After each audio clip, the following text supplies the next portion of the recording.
Continuamos con nuestra serie de enseñanzas en las cuales estamos estudiando, ¿verdad?, de manera expositiva y también de manera práctica acerca del poder cada día como iglesia conocer a Dios. Porque si hay algo y hay una falencia en nuestro tiempo, en la época en la que nos ha tocado vivir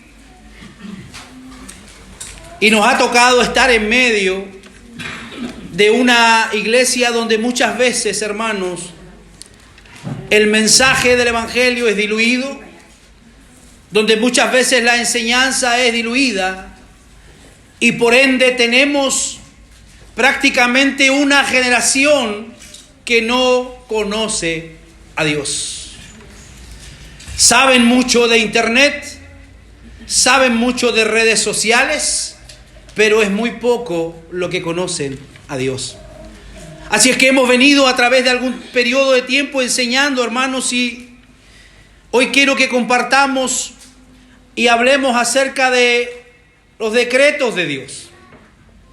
Y la verdad que hablar de los decretos de Dios no es una tarea fácil, ¿verdad? Porque podemos examinarlo, enseñarlo de alguna manera en un nivel teológico alto, pero la verdad que lo que la iglesia necesita más que teología es teología práctica. Lo que necesitamos es la praxis, llevar a cabo y llevar, hermano, adelante lo que es la práctica de lo que se nos enseña, o más conocido teológicamente como la ortopraxis, porque la ortodoxia muchos la manejan. Muchos manejan el conocimiento, muchos manejan los textos bíblicos. Así que la ortodoxia está, pero mucho le falta la ortopraxis, que es la práctica de lo que nosotros aprendemos. Así que no es fácil, hermano, llevar una enseñanza tan maravillosa como es el decreto de Dios a la vida práctica, pero es necesario, porque cuando la iglesia comprende el decreto de Dios, es una iglesia que camina segura. Es una iglesia que camina en seguridad porque sabe y comprende que todo está al control de Dios. Y no tenemos y no divagamos en pensamientos de que a lo mejor algo se le ha salido a Dios de las manos. Algo Dios no está pudiendo controlar. La verdad es que Dios está al control de absolutamente todo. Amén. Así que vamos a tener y vamos a usar este día como nuestro primer texto, Jeremías capítulo 9, versículo 23. Usted está siendo apoyado por la versión Reina Valera y yo estoy leyendo la Nueva Traducción Viviente. Esto dice el Señor: no dejen que el sabio se jacte de su sabiduría, o el poderoso de su poder, o el rico de sus riquezas. Pero los que desean jactarse, que lo hagan solamente en esto, en conocerme verdaderamente y entender que yo soy el Señor y trae justicia, quien demuestra amor inagotable y trae justicia y rectitud a la tierra, y que me deleito en estas cosas, yo el Señor he hablado. Así dijo Jehová, dice la Reina Valera: no se alabe el sabio en su sabiduría, ni en su valentía se alabe el valiente, ni el rico se alabe en sus riquezas, mas alábese en esto el que hubiere de alabar, en entenderme y conocerme, que yo soy Jehová, que hago misericordia, juicio y justicia en la tierra, porque estas cosas quiero, dice Jehová. Qué hermoso es ese texto. Ya con ese texto uno como que queda, ¿verdad?, con el piso un poquito movido. Si hay algo, hermanos, en lo que nosotros tenemos que preocuparnos, y si hay algo que debe llevar y llamar nuestra atención como iglesia, es el poder conocer a Dios. Poder conocer a Dios. Y la Biblia dice que las Escrituras son las que dan testimonio de Él. Entonces la manera en que la iglesia debe conocer a su Dios, al Dios que dice alabar, al Dios que dice exaltar, la manera como la iglesia debe conocer a Dios es a través de la palabra de Dios. A través de ella, porque ellas son las que dan testimonio de nuestro Dios. Ahora, Cada uno de nosotros, cuando podemos hablar, hermanos, y cuando podemos entender lo que significa el decreto de Dios, no podemos dejar dos cosas importantes afuera. Cuando los teólogos se dan de cabezazos todavía hoy día acerca de los términos como supralapsarianismo o infralapsarianismo, no han logrado ponerse de acuerdo ellos todavía. Imagínense con tantos años, hermanos, que han pasado, pero estas palabras tienen dos sostenidas posturas, hermanos, en cuanto a la doctrina calvinista. Y tiene mucho que ver con la predestinación. La verdad que la palabra supra significa sobre, e infra significa debajo, y lapsum significa caída. Hay una discusión teológica que de alguna manera está, hermano, y cautiva la mente de los teólogos, y aún, como digo, no han logrado ellos ponerse de acuerdo. Porque existe una gran diferencia entre un término y el otro. El supralapsarianismo dice que Dios planificó su actuación procediendo desde el fin a la meta, que tuvo en mente hasta los medios necesarios para conseguirlo. Esta postura ordena lo siguiente: glorificarse a sí mismo Dios en la predestinación, crear a los seres humanos, permitir la caída o el lapsus, y justificar a los elegidos por medio de Cristo, y también condenar a los reprobados. En cambio, el infralapsarianismo sostiene que el decreto de Dios sigue más bien un orden similar a la ejecución en la historia. Según su postura, Dios ha creado a los seres humanos, ha permitido de alguna manera la caída o el lapsus, y predestina para salvación a algunos y deja a otros en sus propios pecados. Y por último, justifica a los elegidos en Cristo, y aquellos que no confiesan a Cristo reciben su justa retribución. Estas diferencias, hermanos, han sido por años una discusión teológica, y como digo, no han logrado y no han llegado a ponerse de acuerdo cuál es el orden. Y usted dirá, bueno, ¿y eso qué tiene que ver, pastor? Con nosotros tiene mucho que ver, hermano, porque eso nos va a ayudar a nosotros y nos va a llevar a vivir un servicio a Dios de manera segura. Saber que cada uno de nosotros ha sido, hermano, decretado ya desde la eternidad para adquirir la salvación. Y la Biblia nos enseña, hermano, que fuimos escogidos desde antes de la fundación del mundo. O sea, el tema de que el Señor nos otorgue la salvación a nosotros no es el plan B. No es una situación en que Adán y Eva pecaron en el huerto y entonces Dios se agarraba la cabeza. ¿Ahora qué hago? ¿Y qué voy a hacer? ¿Y cómo arreglo esto? No, no es así. Dios ya lo tenía todo decretado desde un principio, y la salvación fue decretada desde la eternidad. Así que cuando el salmista David alaba a Dios, y cuando el salmista David, hermano, de alguna manera engrandece a Dios, él lo hace de una manera muy especial cuando dice: mi embrión vieron tus ojos, y allí estaba todo escrito, todas las cosas que habían de acontecer. Lo mismo le da seguridad a Jeremías cuando el Señor le hace el llamado al ministerio profético, y cuando él le dice: Señor, yo no puedo con esto porque yo soy un niño. Y el Señor le responde de una manera muy sabia: antes que te formases en el vientre de tu madre, te santifiqué y te di por profeta a las naciones. Eso a nosotros nos debe enseñar y nos debe mostrar que ninguno de nosotros es producto de una coincidencia. Ninguno de nosotros está sentado en la silla de la iglesia esta mañana como producto de una coincidencia, sino que cada uno de nosotros fuimos planeados desde la eternidad. Fuimos planeados desde la eternidad, y aun cuando hemos venido caminando por diferentes situaciones y por diferentes adversidades, el Señor nos ha sostenido. ¿Y es por qué? Es por su decreto que Él nos ha sostenido, porque Él ha establecido un remanente y un pueblo para que le glorifique, para que le honre, un pueblo por el cual Él regresará. Y cada uno de nosotros debe estar preparado para ese día. El Señor añada bendiciones esta mañana a cada una, hermanos, de nuestra vida. Podemos ir a Romanos capítulo 8, versículo 28, donde se nos enseña y se nos dice que sabemos, el apóstol Pablo, el teólogo de la época, manifestando, enseñando y señalando a la iglesia y llevándola también a esta seguridad. Romanos capítulo 8, versículo 28, por favor. No se olvide que yo estoy leyendo una traducción diferente a la suya.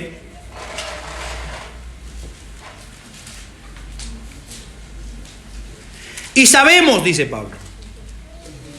Ese sabemos nos llama la atención porque ese sabemos significa yo estoy seguro, no es algo que yo estoy suponiendo o que de alguna manera estoy especulando. Cuando Pablo dice sabemos, hay una seguridad clara en él. Y sabemos que Dios hace que todas las cosas cooperen para el bien de los que lo aman y son llamados según el propósito que Él tiene para ellos. Pues Dios conoció a los suyos de antemano y los eligió para que llegasen a ser como su Hijo, a fin de que su Hijo fuera el hijo mayor de muchos hermanos. Después de haberlos elegido, Dios los llamó para que se acercaran a Él, y una vez que los llamó, los puso en relación correcta con Él, y luego de ponerlos en relación correcta con Él, les dio su gloria. Esto es lo que teológicamente se conoce el Ordo Saluti o el orden de la salvación, que es como la columna de oro de lo que es la doctrina de la salvación. A los que antes conoció, esa palabra puede traducirse como amor. A los que antes Él amó, dice que los llamó. A los que llamó, a estos también los justificó. Cada uno de nosotros hemos sido llamados por el Señor a través de un mensaje del Evangelio, a través de un predicador, a través de muchas oportunidades que Dios nos ha dado de poder oír su palabra. Él nos ha llamado. A los que llamó también los justificó. La palabra justificar significa que nos ha puesto en una relación correcta con Dios, porque antes estábamos muertos en delitos y pecados. Entonces era necesario que esa relación se pudiera nuevamente restaurar, y la única manera era que Cristo vaya a la cruz de Calvario, y a través del sacrificio hecho en la cruz nosotros hemos recibido esa doble imputación. El Maestro recibe todos mis pecados en la cruz y Él carga a mi cuenta su justicia. Así que Él me presenta ante el Padre como alguien perdonado, como alguien que ha sido restaurado, y mis pecados fueron, la Biblia dice, borrados y fueron separados, ocultados de nuestra vida. Así que dice que a los que llamó también los justificó, y a los que justificó a estos también glorificó. Esa es la última etapa que estamos esperando, el día en que el Señor nos glorifique. Y eso va a ser cuando Él aparezca en su segunda venida. Porque es necesario, para poder estar en presencia de Dios, que nuestros cuerpos físicos, carnales, corruptibles, sean glorificados y podamos nacer y vivir en incorrupción ante el Señor. Es por eso que cada día los predicadores, por eso cada día los pastores, los maestros van enseñando a la iglesia y la van llamando a la conversión y la van llamando a la santidad, porque mientras pasa cada día nos vamos acercando al encuentro de un Dios santo. Cada día que pasa es un día menos para poder acercarnos al Dios santo, así que es necesario que nos vayamos preparando. Conforme al propósito eterno que realizó en Cristo Jesús nuestro Señor. Vamos a Efesios capítulo 3, verso 11. Hay un propósito eterno que fue realizado en Cristo Jesús, Señor nuestro. ¿Qué dice Efesios capítulo 3, verso 11, por favor? Conforme al propósito eterno que hizo en Cristo Jesús nuestro Señor. Así que cuando hablamos, hermano, del decreto de Dios, lo que el decreto es su propósito, es su determinación respecto a las cosas futuras, respecto a las cosas que van a ocurrir. Aquí nosotros usamos el singular como lo hace la Escritura, porque solo hubo un acto de su mente infinita acerca del futuro. Dios no ve, y la mente de Dios no es como la mente del hombre. El hombre va viendo y va viviendo las cosas de manera circunstancial y las va viviendo de manera temporal dentro del lapso de la historia. El hombre nace, el hombre luego pasa a la pubertad, luego pasa a la adolescencia, luego es un joven, luego se hace un adulto, luego envejece y luego muere. Todo eso va dentro de un lapso de tiempo. Pero cuando hablamos de Dios, no podemos a Dios encajonarlo dentro de tiempo porque Dios es eterno. Entonces cuando hablamos de Dios, estamos hablando, hermano, de eternidad. En su mente hubo un propósito y un acto que no se da como nosotros lo pensamos y como nosotros muchas veces lo entendemos. El gran teólogo R.C. Sproul decía que la mente infinita, la mente finita nuestra, es muy difícil que pueda entender a un Dios infinito. Hay temas en los cuales nosotros solamente tenemos que callar y tenemos que adorar la grandeza de Dios, porque humanamente es difícil comprender cómo es que Dios actúa y cómo es que Dios se mueve. Nosotros hablamos como si hubiera habido muchos decretos, porque nuestras mentes solo pueden pensar en ciclos sucesivos a medida que surgen los pensamientos y las ocasiones, o en referencia a los distintos objetos de su decreto, los cuales, siendo muchos, no parecen que requirieran un propósito diferente cada uno. Veamos Hechos capítulo 15, verso 18. El conocimiento divino no procede gradualmente o no se da por etapas como el ser humano piensa o enfrenta la vida. ¿Qué dice Hechos capítulo 15, versículo 18? Dice el Señor que hace conocer todo esto. ¿Desde cuándo? Desde tiempos antiguos. Conocidas son a Dios desde el siglo todas sus obras. Las Escrituras mencionan los decretos de Dios en muchos pasajes y usan varios términos. El Salmo capítulo 2, verso 7, la palabra decreto allí se encuentra estableciendo algo muy importante también. Salmo capítulo 2, verso 7.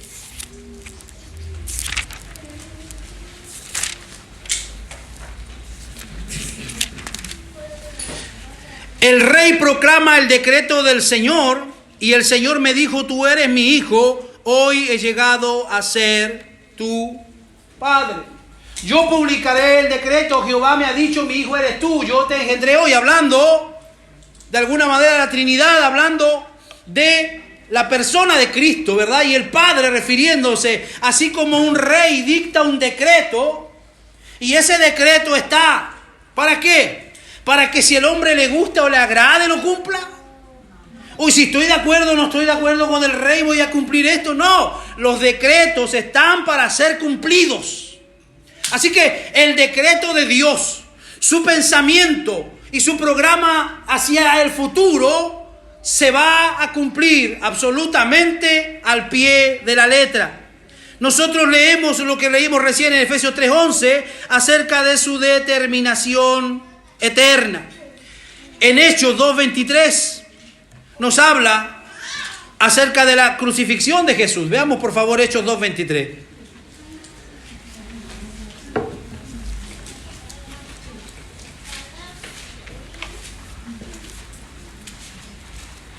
Hechos capítulo 2, verso 23.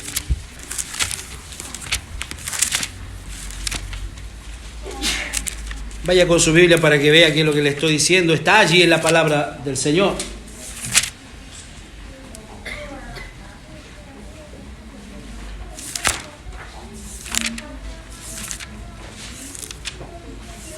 ¿Qué es lo que nos dice? Hablando de Jesús. A este dice, entregado por el determinado consejo y anticipado conocimiento de Dios, prendiste y mataste por mano de inicuos, crucificándole. Quédese un momento pensando, asimilando ese texto. ¿Qué es lo que nos está hablando aquí? Está hablando de la persona de Jesús. Está hablando allí, versículo más arriba, y explicando de la crucifixión y de la muerte de Jesús. Pero la muerte de Jesús no fue algo que se escapó de las manos del cielo o que haya sido algo que Dios no lo pudo prever. ¿Qué es lo que dice? A este entregado por el determinado consejo y anticipado conocimiento de Dios. O sea, hubo un consejo, hubo un consenso, Hubo una reunión, como lo ha explicado muchas veces nuestro presbítero Claudio aquí cuando les ha hablado de la teología del pacto. Él lo ha explicado muchas veces. Hubo un pacto, hermano, allí intratrinitario. Un pacto en la eternidad intratrinitario donde el Padre decide regalarnos la salvación. Donde el Hijo dice yo voy a ir y voy a morir por ellos. Y donde el Espíritu Santo hoy día está trayendo y está llamando a todos los que el Padre decidió que fueran salvos. Ahí está refiriéndose a eso. Hubo un anticipado consejo. O sea que la cruz no fue algo que se le escapó de las manos a Dios, sino que ya estaba todo planificado y programado. Solamente hay que usar y poner las piezas del ajedrez en su lugar. Dios de alguna manera tuvo que usar a algunos hombres para que entregaran a Jesús, otro para que lo sentenciara, otro para que le pusieran los clavos y otro para que lo pusiera en la cruz. Todo ya estaba predeterminado y estaba todo preparado. El misterio de su voluntad lo leímos en Romanos 8. Él los predestinó. Los decretos de Dios son llamados sus consejos, para significar que son perfectamente sabios. ¿Cómo son los consejos de Dios? Sabios. Dios no anda haciendo por si acaso a ver qué resulta de esto. No. Los consejos de Dios son sabios. Son llamados su voluntad, para mostrar que Dios no está bajo ninguna sujeción, sino que actúa según su propio deseo. Así que el proceder divino, la sabiduría, está siempre asociada con la voluntad. Y por lo tanto se dice que los decretos de Dios son el consejo de su voluntad. Entonces los decretos de Dios para nosotros, iglesia, son los consejos de la voluntad de Dios. ¿Y dónde están ellos? En la palabra del Señor. Cada vez que usted lee la palabra del Señor, usted se va a dar cuenta que allí está la voluntad de Dios. Lo que Dios quiere para su familia, lo que Dios quiere para su iglesia, lo que Dios quiere para cada uno de nosotros como cristianos. Los decretos de Dios están relacionados con todas las cosas futuras, sin excepción. Todo lo que es hecho en el tiempo fue predeterminado antes del principio del tiempo. Así que el propósito de Dios afecta a todo, grande o pequeño, bueno o malo, aunque debemos afirmar que si bien Dios es el que ordena y controla todo, no es así, de esa forma el autor del pecado. El pecado no podía proceder de un Dios santo por creación directa o positiva, sino solamente por su permiso. No nos podemos olvidar lo que se ha enseñado muchas veces, que Dios lo ha puesto en un estado de inocencia en el huerto, pero el hombre no fue puesto como un robot programado para que haga lo que Dios quería, sino tuvo también la opción de obedecer o desobedecer, pero él decide en el huerto desobedecer. Así que el pecado, hermano, entonces no tiene absolutamente ninguna relación con Dios, sino solamente, de verdad, bajo su permiso.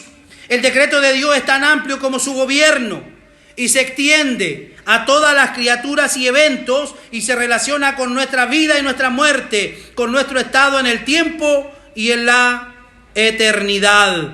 Queridos hermanos, Dios no decretó solo la creación del hombre, sino que Él también ha establecido un orden en el cual el hombre va a estar y va a pasar por esta tierra. Quiero que vaya, por favor, a Eclesiastés capítulo 12.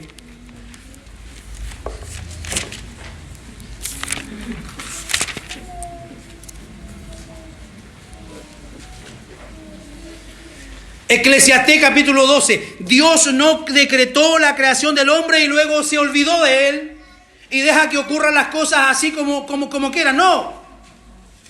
Veamos qué es lo que dice Eclesiastés 12. No dejes que la emoción de tu juventud te lleve a olvidarte de tu Creador. Hónralo mientras seas joven, antes de que te pongas viejo y digas, la vida ya no es agradable. Acuérdate de Él antes de que la luz del sol, de la luna y las estrellas se vuelva tenue a tus ojos viejos y las nubes negras oscurezcan para siempre tu cielo. Acuérdate de Él antes de que tus piernas guardianas de tu casa empiecen a temblar y tus hombros, los guerreros fuertes, se encorven. Acuérdate de Él antes de que tus dientes, esos pocos sirvientes que te quedan, dejen de moler y tus pupilas, las que miran por la ventana, ya no vean con claridad. Acuérdate de Él antes de que la puerta de las oportunidades de la vida se cierre y disminuya el sonido de la actividad diaria. Ahora te levantas con el primer canto de los pájaros, pero un día todos estos trinos apenas serán perceptibles. Acuérdate de Él antes de que tengas miedo de caerte y de preocuparte por los peligros de las calles.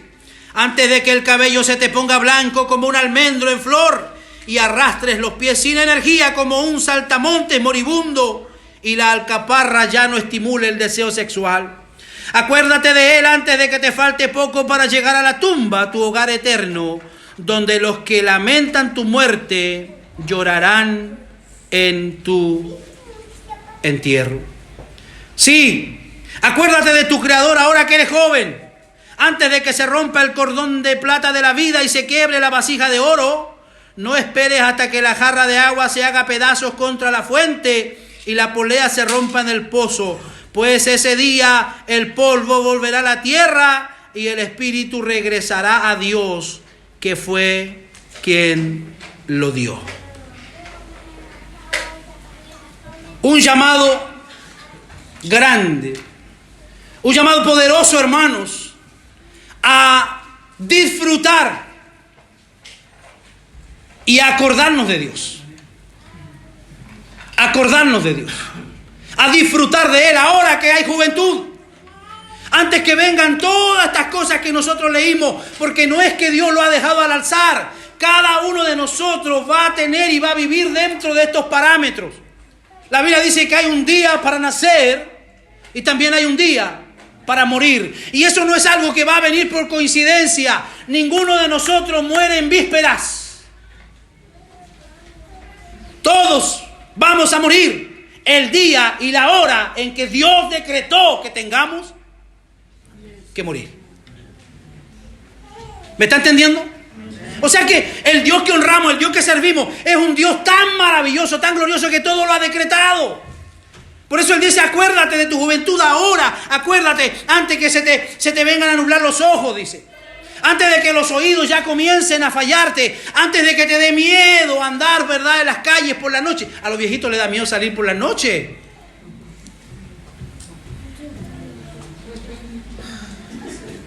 Si le da miedo salir por la noche, algo le quiere decir eso.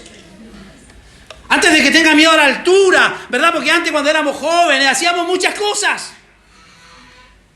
Y el peor problema que tiene el ser humano es que no reconoce que los años van pasando. Pensamos mucho que todavía tenemos 15. ¿Sí o no? Y nos damos de futbolista y vamos, y al otro día el desastre de ser humano. Los años van pasando y van dejando su huella, porque así Dios lo ha decretado. Y de alguna manera vamos todos para allá.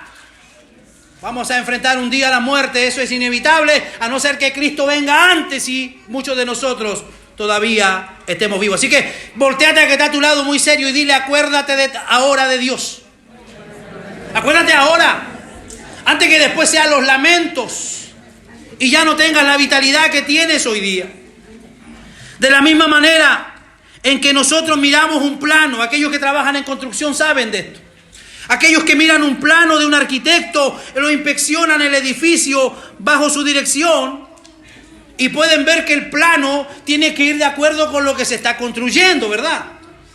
De esta misma manera aprendemos cuál es el propósito de aquel que hace todas las cosas según su voluntad.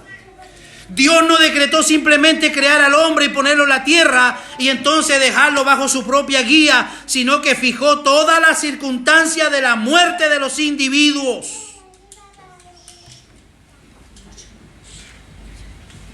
Entonces, hermanos, vivamos confiados y vivamos seguros que lo que está en la mano de Dios está seguro.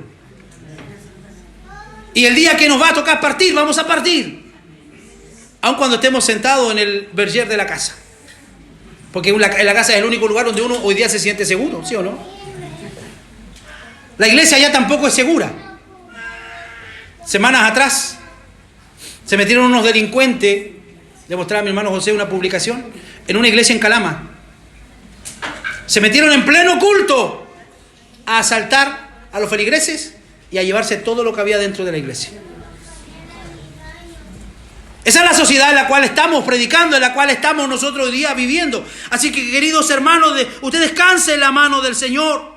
No decretó solo que debían ser establecidas leyes para el gobierno del mundo, sino que dispuso la aplicación de las mismas en cada caso particular. Nuestros días están contados. Vaya por favor a Mateo capítulo 10, verso 30. Veamos qué dice la Biblia, a ver.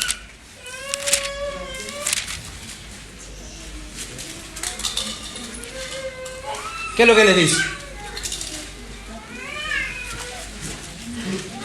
Mire cómo es la grandeza de Dios. Pues aún vuestros cabellos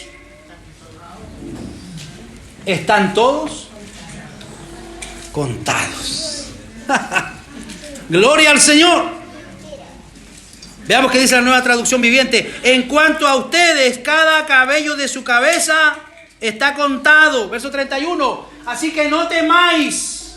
Más valéis vosotros que muchos pajarillos. Porque ahí viene hablando, hermano, cuando un pajarillo cae a tierra, no cae si no es por la voluntad de Dios. O sea que tenemos que exaltar la grandeza de Dios. Podemos entender el alcance de los decretos divinos si pensamos en las dispensaciones de la providencia en las cuales aquellos son cumplidos. Los cuidados de la providencia alcanzan a la más insignificante de las criaturas y al más minucioso de los acontecimientos, tales como la muerte de un gorrión o la caída del cabello. Consideremos ahora algunas de las características de los decretos divinos. En primer lugar, son eternos. Eternos. Veamos qué dice Isaías capítulo 40, verso 28.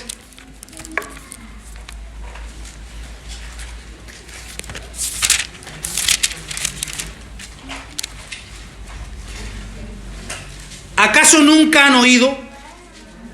¿Nunca han entendido? El Señor es el Dios eterno, el creador de toda la tierra. Él nunca se debilita ni se cansa. Nadie puede medir la profundidad de su entendimiento. La Reina Valera, ¿no has sabido? Una pregunta que nos hace el Señor esta mañana. ¿No has oído que el Dios eterno es Jehová? El cual creó los confines de la tierra, no desfallece ni se fatiga con cansancio, y su entendimiento no hay quien lo alcance. Así que, hermano, usted no se gaste pensando entender a Dios. ¿Por qué es que Dios hace esto? ¿Por qué Dios permite esto? ¿Y por qué esto? ¿Y por qué lo otro? Y la gente se gasta y la gente se desgasta y al final terminan muchos enojados con Dios. Usted no haga ese trabajo. Usted dedíquese a entender que Dios es un Dios eterno y que su entendimiento no hay quien lo alcance. Nadie sería capaz de nuestra mente finita entender a un Dios infinito. Y es tan práctico como que yo le dijera, si usted mira al que está a su lado, wow, ¿y por qué Dios decide salvarlo a él? O si usted mira hacia atrás en la iglesia y ve a su hermano o su hermana, dice, tiene tantas cosas malas, ¿por qué Dios lo salvó a él? Yo estoy seguro que en nuestras familias hay gente y hay personas que tienen mejor corazón que nosotros. Estoy seguro de eso. Pero ¿por qué Dios lo quiso salvar a usted? Es algo a lo cual yo no tengo respuesta. Porque eso solamente lo conoce Dios, en su sabiduría y en su decreto. Él es sabio, hermano. Los decretos de Dios son eternos. Esto significa que los conocimientos de la deidad son de alguna manera ilimitados, hermano.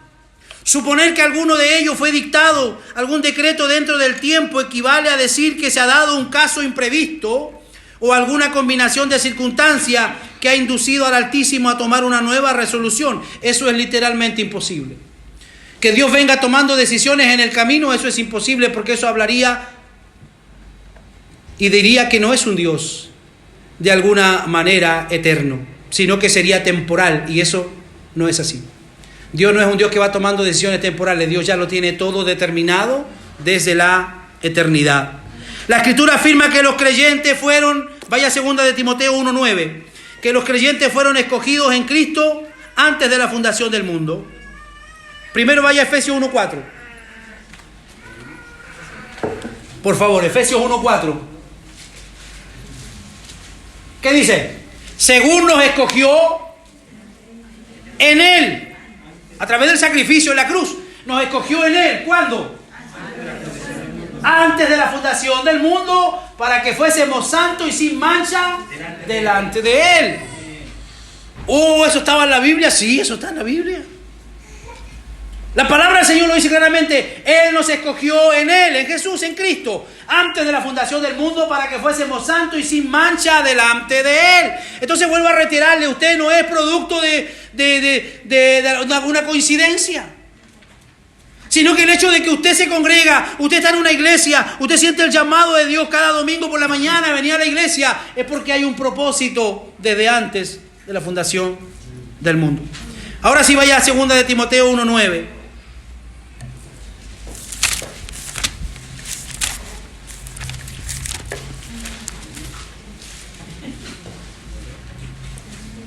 Pues Dios nos salvó y nos llamó para vivir una vida santa.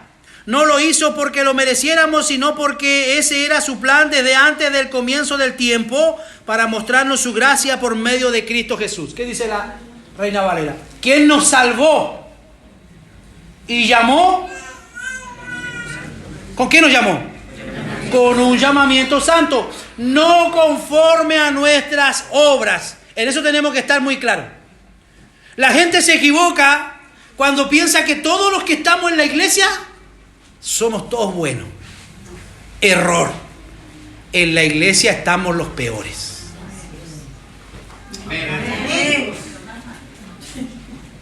La Biblia dice que de lo vil y de lo menospreciado del mundo escogió Dios para avergonzar a los sabios. Entonces cada uno de nosotros viene arrastrando un pasado. Cada uno de nosotros viene con su historia. Cada uno de nosotros, como dice siempre Ángelo, viene con sus conductas. Así que la salvación no es porque lo hayamos merecido o porque hayamos nacido en buena familia. Él nos llamó con un llamamiento santo, no conforme a nuestras obras, sino según el propósito suyo y la gracia que nos fue dada en Cristo Jesús. ¿Cuándo? Antes de los tiempos de los siglos. Fue Él quien nos salvó y nos llamó, hermano, con un llamamiento seguro. Así que Dios ayude a nuestra vida y a nuestra fe, y Dios nos permita entender, hermano, y vivir en gratitud ante el Señor, porque sus decretos son eternos. En segundo lugar, los decretos de Dios son sabios. Vaya adelantándose al Salmo capítulo 104, verso 24.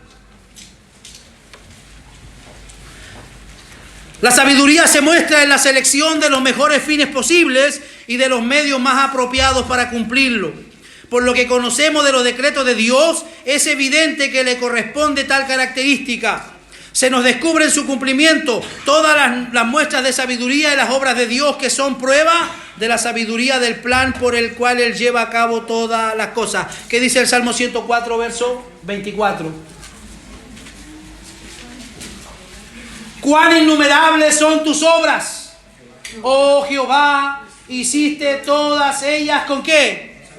Con sabiduría. ¿Cuántos están de acuerdo en eso? Amén. Y no es que Dios permitió una isla ahí, y no es que Dios puso un río acá porque pareciera, no, Él lo hizo todo con sabiduría. La tierra está llena de tus beneficios. Vaya por favor a Isaías capítulo 40, versículos 12, 13 y 14.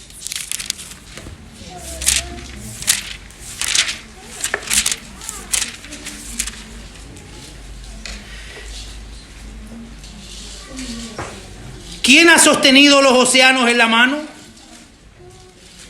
Isaías 40, 12. ¿Quién ha medido los cielos con los dedos? ¿Quién sabe cuánto pesa la tierra? ¿O ha pesado los montes y las colinas en una balanza? ¿Quién puede dar consejos al Espíritu del Señor? ¿Quién sabe lo suficiente para aconsejarlo o instruirlo? ¿Acaso el Señor alguna vez ha necesitado el consejo de alguien?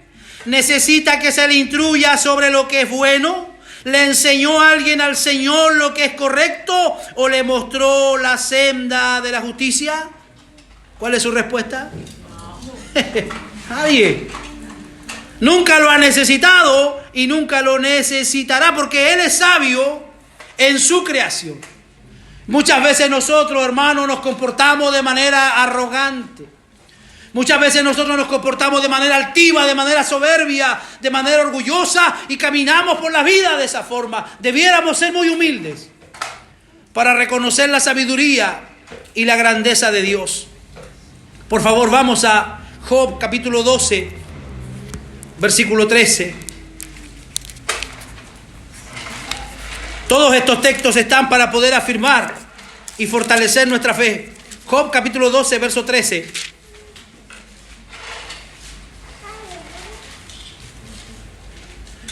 Pero la verdadera sabiduría y el poder se encuentran en Dios, y el consejo y el entendimiento le pertenece. Con Dios está la sabiduría y el poder suyo es el consejo y la inteligencia. Ahí mismo en Job capítulo 26, verso 14.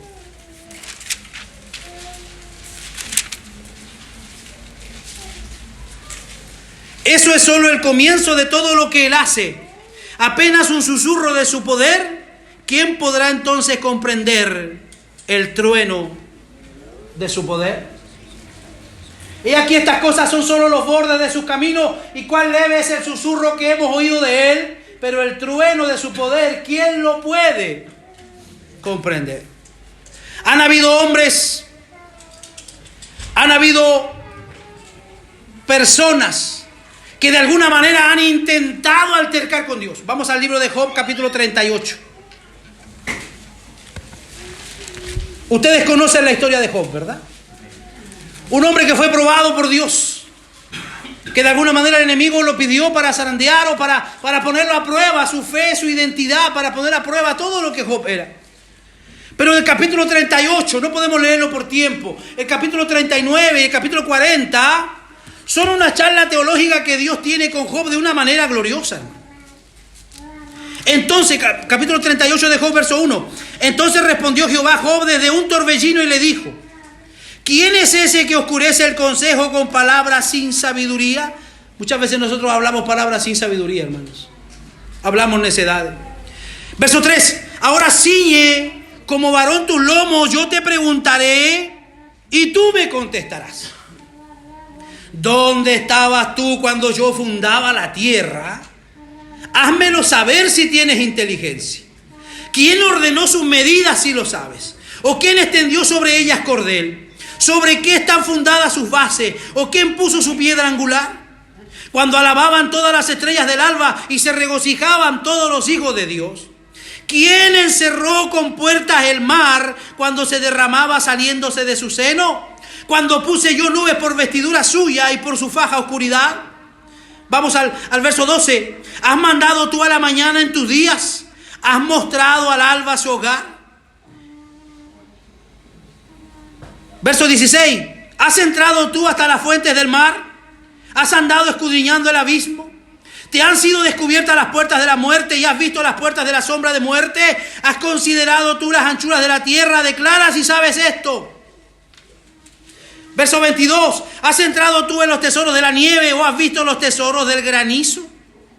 ¿Quién repartió conducto al turbión? Verso 25. Y camino a los relámpagos y truenos. Y Dios le hace todo un listado de preguntas, como que le quiere hacer un examen teológico a Job. Y la verdad que nosotros con unas dos preguntas de estas ya quedamos absolutamente humillados. Humillados por nuestra ignorancia. Váyase al capítulo 40 después de todas las preguntas que Dios le hace a Job. Capítulo 40, verso 3. Entonces respondió Job a Jehová y le dijo: he aquí que yo soy vil. ¿Qué te responderé? Mi mano pongo sobre mi boca, o sea, me callo. Una vez hablé, mas no responderé, y aún dos veces más no volveré a hablar. Capítulo 42, verso 1. Respondió Job a Jehová y dijo: yo conozco que todo lo puede. Hay otra traducción que dice: ahora conozco que todo lo puedes y que no hay pensamiento que se esconda de ti. ¿Quién es el que oscurece el consejo sin entendimiento? Por tanto, yo hablaba de lo que no entendía. ¿A cuánto le ha pasado aquí que hablan muchas burradas que a veces desconocen? ¿Y por qué Dios permite estas cosas? ¿Y por qué Dios deja que pase esto? ¿Y por qué aquí? ¿Y por qué allá? Un montón de interrogantes. ¿Qué dice Job?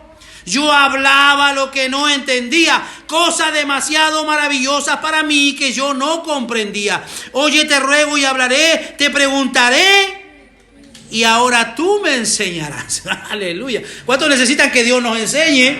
Amén. De oídas te había oído, mas ahora mis ojos te ven. Por tanto me aborrezco y me arrepiento en polvo y ceniza. Y tras esa declaración Dios lo restaura y Dios lo pone en un lugar muy de privilegio a Job. Hay muchos sentados en la silla de la iglesia que solo de oídas conocen a Dios. Porque un predicador les habló, porque su pastor le dijo, porque alguien, pero no tienen una intimidad con Dios, no lo conocen a través de la palabra y no lo conocen a través de la oración. Aquel que al examinar la parte del funcionamiento de una máquina percibe el admirable ingenio de su construcción. ¿Cuántos de ustedes alguna vez han destapado un reloj? ¿Alguno de ustedes ha destapado alguna vez un reloj? Yo soy el único intruso. Cuando uno destapa un reloj y se da cuenta de la maquinaria que hay allá adentro y todo es tan pequeño y todo encaja y todo funciona, uno dice, wow, el que inventó esto fue un genio.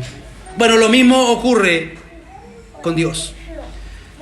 Cuando nosotros nos paramos, haga este ejercicio práctico cuando pueda. Cuando usted se para en la costanera de Antofagasta y mira hacia allá, mira hacia el mar, usted ve solo lo que sus ojos humanos le permiten ver.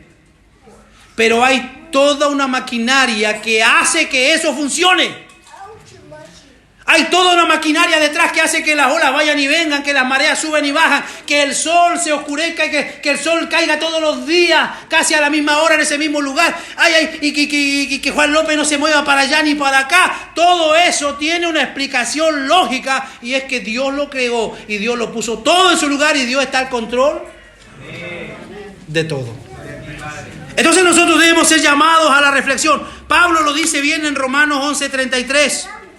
Cuando Pablo entra en alabanza dice, oh, la profundidad de las riquezas y de la sabiduría y del conocimiento de Dios. Cuán incomprensibles son sus juicios e inescrutables sus caminos. Dios es libre para decretar o dejar de hacerlo. Es preciso atribuir esta libertad a aquel que es supremo y que es independiente. Como nosotros hemos hablado muchas veces de aquel atributo llamado aceidad. Dios está por sobre todo y Dios, si usted le glorifica o no, Él sigue siendo Dios. Gloria al Señor, porque nosotros necesitamos cada día del Señor. Reconocemos que existe una verdadera dificultad muchas veces para entender todas estas maravillosas enseñanzas, pero las Escrituras nos enseñan todo lo que queremos saber, porque es la palabra inspirada por Dios. Ella fue escrita y de alguna manera, hermanos, inspirada por Dios. En el pasado se ha hecho observar con frecuencia que toda objeción hecha contra los decretos de Dios se han aplicado con la misma fuerza contra su eterna presencia. Tanto si Dios ha decretado todas las cosas que acontecen como si no lo ha hecho. Dios, a través de sus atributos y en su decreto, manifiesta que son absolutos e incondicionales. Absolutos e incondicionales. Y cuando nosotros como iglesia entendemos eso, hermano, entonces vamos a tener seguridad en quién estamos creyendo. Oiga, pastor, pero es que yo estoy pasando unos problemas tremendos. Vamos a Juan 14:27. Y ya voy terminando para que no se ponga nervioso.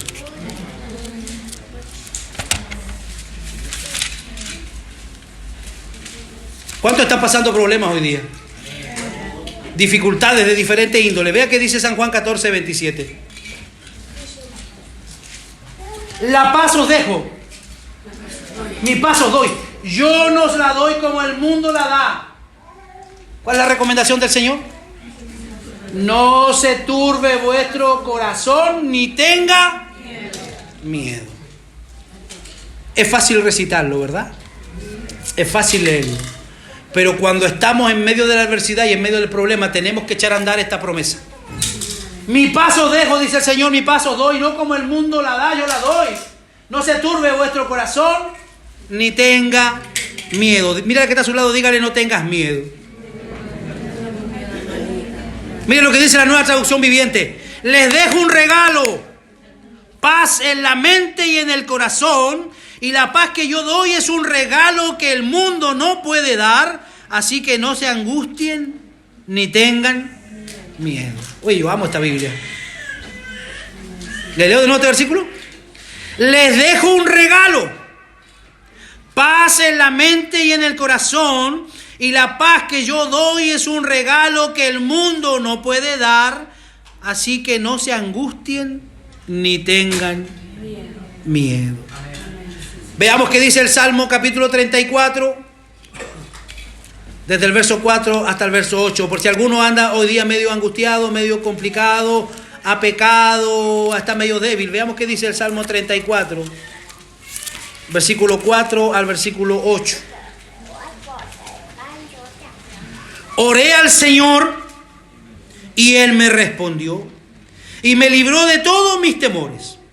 Los que buscan su ayuda estarán radiantes de alegría, ninguna sombra de vergüenza le oscurecerá el rostro. En mi desesperación oré y el Señor me escuchó. Me salvó de todas mis dificultades, pues el ángel del Señor es un guardián, rodea y defiende a todos los que le temen. Prueben y vean que el Señor es bueno. Qué alegría para los que se refugian en Él. ¿Cuántos sienten alegría por tener un Dios tan grande? Un Dios tan maravilloso. El ángel del Señor es un guardián, rodea y defiende a todos los que le temen. Y termino citando el Salmo 27,